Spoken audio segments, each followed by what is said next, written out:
frères et sœurs en Christ, bonjour. Bonne année jubilaire 2025. Bonne journée internationale des mères. Aujourd'hui, nous animons une émission dont le thème est partagé avec douceur. L'espérance qui est dans vos cœurs. J'ai à ma gauche Diane Bono, à ma droite Brice Bio, Bimeng. Et donc, nous allons faire cette émission en nous fondant sur trois questions essentielles qui portent évidemment sur nos vies. Il faut dire d'abord que depuis 1971, l'Église catholique s'est prononcée sur la question des médias. L'Église catholique a été claire. Les médias sont des dons de Dieu qui permettent le rassemblement de tous les chrétiens sur toute la planète. Et donc aujourd'hui, la première question, je m'en vais la poser à Diane. Que vous inspire évidemment ce thème partagé avec douceur l'espérance qui est dans vos cœurs? Que vous inspire ce thème? À la lumière du thème jubilaire qui est pèlerin de l'espérance. Alors, merci Patrick, bonjour à tous, je suis Diane Bono, comme tu l'as signifié, paroissienne et choriste à Saint-Charles de Donc Loire. là, Ange Bleu. Il faut bien rappeler que ce thème s'inscrit bien sûr en complémentarité de l'année jubilaire qui porte sur les pèlerins de l'espérance. Donc, le média aujourd'hui, média social, devrait être à son tour porteur de ces valeurs qui sont l'espérance, la douceur. C'est pour dire que par opposition aux médias classiques, les médias sociaux catholiques devraient mettre ou porter leur message à travers la solidarité, à travers l'espérance. Très bien. À côté de Brice, alors que vous inspire ce thème? Alors, donc il faut quand même revenir rétrospectivement, vous avez introduit un tout petit peu. Il faut savoir que la Journée mondiale des communications a été instaurée au sortir du Concile Vatican II, n'est-ce pas, pour encourager un tout petit peu cette visibilité des médias de manière générale, mais catholiques en particulier. Et je crois que cette année, le pape, feu pape François, n'est-ce pas, a décliné dans cette année jubilaire comment doit s'inscrire la communication dans le milieu chrétien exactement.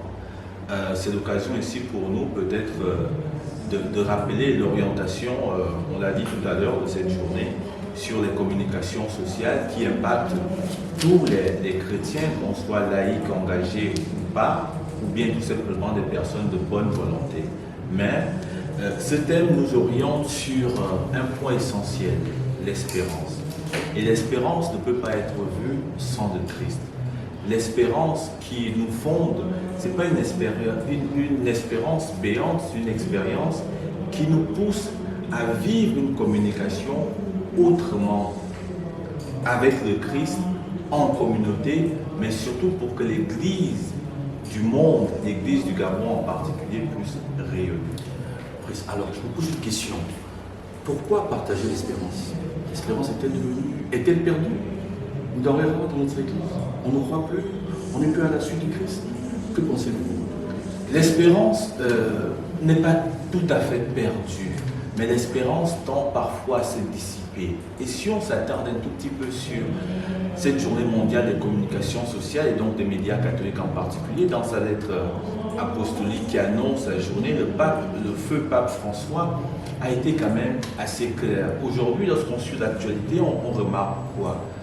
La communication, elle est balbutiante. C'est une communication de peur.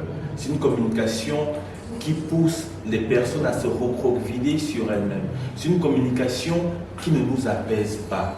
Donc, en tant que chrétien catholique, il est important de redonner une forme de communication beaucoup plus apaisée, tournée vers le regard du Christ.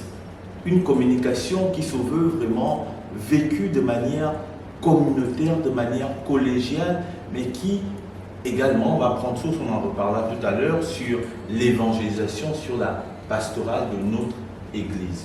Alors, précisé tout à l'heure, il y a une manière de partager l'espérance. Partager l'espérance avec douceur. Qu'en pensez-vous? Partager l'espérance avec douceur, c'est de le faire de la même manière que l'a fait précédemment le Christ. C'est d'être porteur d'amour, de paix. ce qui n'est pas toujours le cas aujourd'hui. Aujourd'hui, avec les différentes formes de dogmatisme qui peuvent exister, la religion ou certains pratiquants ou alors porteurs du message du Christ se tardent plus sur le côté punition de l'Église ou alors le côté un peu préjudiciable de certains faits que peuvent mettre en avant les chrétiens, plutôt que de les encourager à croire, à espérer et à donner le meilleur d'eux-mêmes. Très bien. Il y a une question qui me vient à l'esprit. Nous devons partager l'expérience. Et les médias de notre paroisse Saint-Christophe, est-ce que ces médias sont portés par ce partage d'espérance? Oui, Brice. Nos médias à Saint-Christophe, il faut quand même repositionner un peu, quand on fait un peu cette cartographie de nos médias, je veux dire de notre cellule de communication, comme commission communication au niveau de la paroisse Saint-Christophe. C'est une commission qui est en pleine transformation, une commission qui essaie de s'adapter par rapport aux évolutions de son temps. Cette commission communication a mis à disposition des paroissiens, il y a une chaîne WhatsApp, il y a une présence sur les réseaux sociaux Facebook, il y a évidemment un engagement qui est fort dans des communications, qu'elles soient orales ou bien écrites. Mais il y a des efforts à faire. Ce n'est pas tout, nous savons très bien qu'il y a des efforts à faire. Donc il y a un pas qui est fait, un pas qui n'est pas suffisant, mais on est, comme l'Église, en marche vers cette espérance dont nous rêvons tous. Merci, Brice. Alors si on essaie de faire une analyse comparée, Diane, on a des médias de référence, KTO. Alors, KTO, Service communautaire Saint-Christophe, on est sur la même longueur d'onde?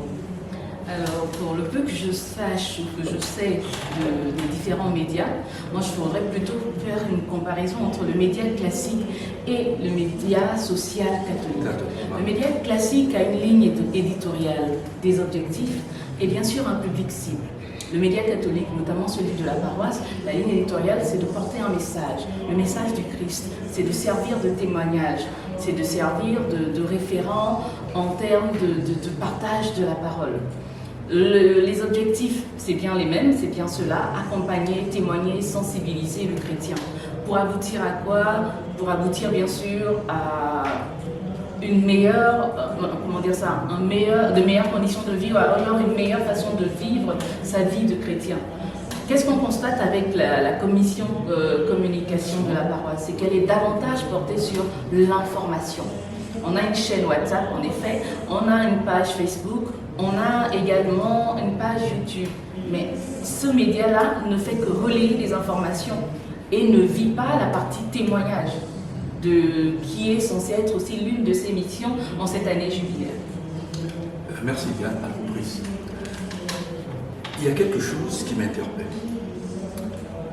En quoi aujourd'hui le service communication est-il indispensable? Avant, nous n'avons pas de service communication. Est-ce qu'aujourd'hui, il est vraiment nécessaire d'avoir un service communication, d'avoir des messages relayés sur les réseaux sociaux, sur les médias? Et qu'est-ce que ça apporte au fond à l'Église?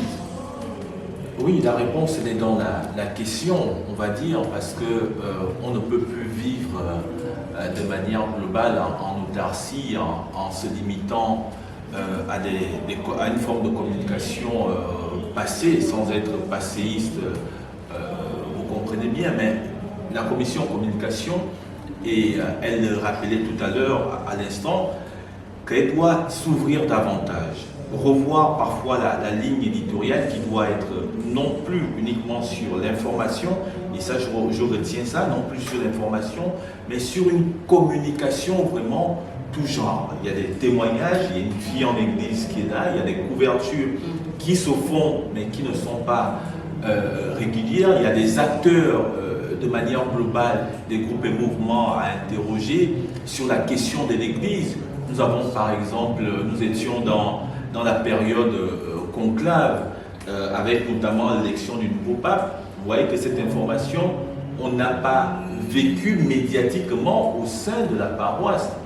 Il eût été intéressant que des émissions, que des discussions, que des témoignages soient portés à ce moment-là. Donc c'est un média c'est une communication qui est impactante, qui va également servir d'évangélisation et de pastoral pour notre paroisse et plus globalement pour l'Église. Et là, je m'interroge. Je suis un peu inquiet. Et là, je m'entends avec toi. La communication au service de l'évangélisation. Est-ce que la retransmission de nos célébrations eucharistiques ne va-t-elle pas vider nos églises? Alors, les messes sont retransmises sur Internet, sur les réseaux sociaux. Ben, je peux faire le choix de rester chez moi et de ne plus venir. Est-ce qu'il n'y a pas ce risque-là derrière?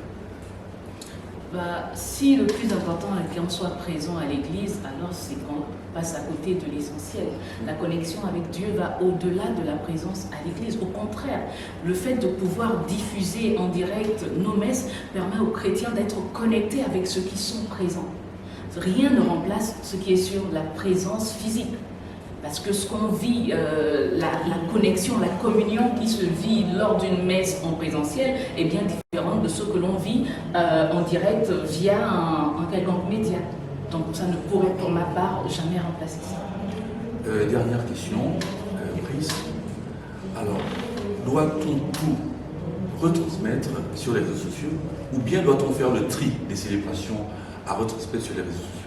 Je crois que Diane a touché un point assez intéressant, mais nous n'allons pas décider ou bien nous n'allons pas orienter qu'il y ait chaque messe retransmission. Non, je crois que ce n'est pas ça le fond de message, parce que ça va demander une logistique et la paroisse est en construction, c'est progressivement que les choses vont se mettre en place. Mais il faut quand même reconnaître un point fondamental, c'est la qualité et la portée de l'information et des diffusions qui sont faites. Oui, nous pouvons les limiter pour les célébrations. Oui, nous avons besoin de comprendre le fonctionnement de l'Église.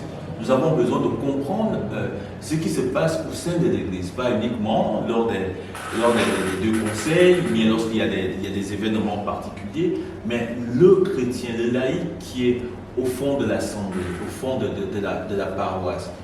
Quand il rentre chez lui, parfois il a envie de comprendre l'architecture et l'environnement de l'Église. Qui d'autre que les médias de la paroisse pour véhiculer et transmettre ces informations? Mesdames et messieurs, chers frères chrétiens, nous disons merci. Merci, parce qu'aujourd'hui, cette journée internationale des médias catholiques nous a enrichis. Elle nous rapproche du Christ. Je dis merci à Diane, merci à Brice, et nous disons tout pour la gloire de Dieu.